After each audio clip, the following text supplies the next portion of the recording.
Okay, we're still in our L12 Start document, and we're going to add a graphic style to the Graphic Styles panel, and also create a new graphic style without having an object selected first. So let's choose the black arrow selection tool and click on the green arrow, and then come up here to the Appearance panel and click on the word Path.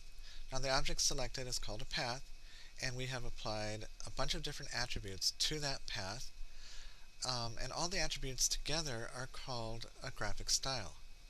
So let's come down here to the Graphic Styles panel, and we'll go to the panel menu and choose Small List View. And then at the bottom of the Graphic Styles panel, we're going to hold down the Option key or the Alt key and click on the New Graphic Style button. And we're just going to call this graphic style Green Arrow Style. And click OK.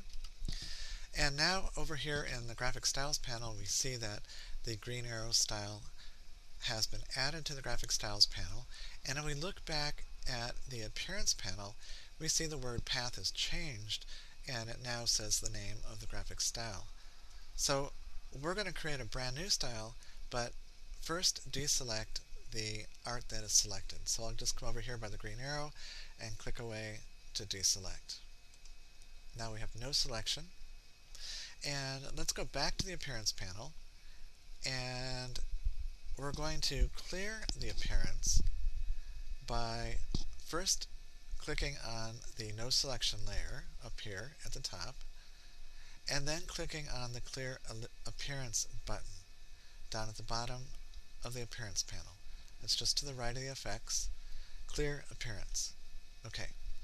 Now when we look at the Appearance panel, we see no selection.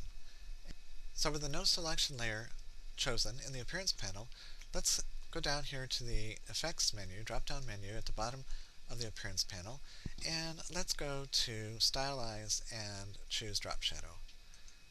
And then in the Drop Shadow dialog box, let's leave it Multiply, but let's go ahead and change the opacity to 50%, and we'll change the X offset to 3 pixels, 3px, and we'll change the Y offset to 3px. And let's go ahead and change the blur to 3px, 3 pixels.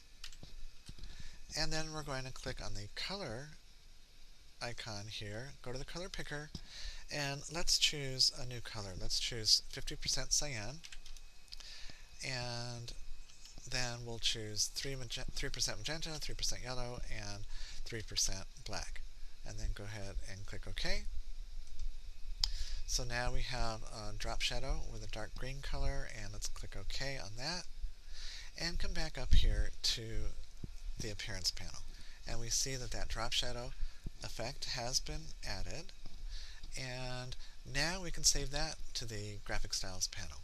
So come down to the Graphic Styles panel and hold down the Option key or the Alt key, click on the New Graphic Style button, and let's call this Drop Shadow. Drop Shadow. And click OK.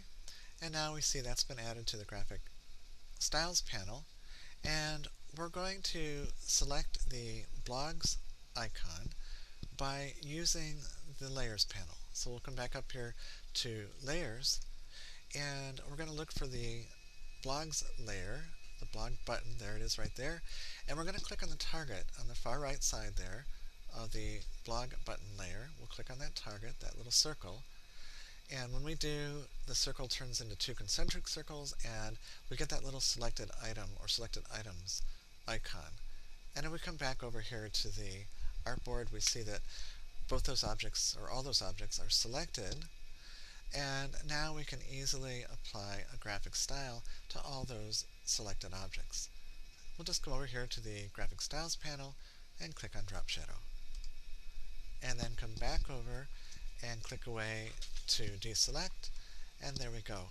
We've easily applied a drop shadow to that button.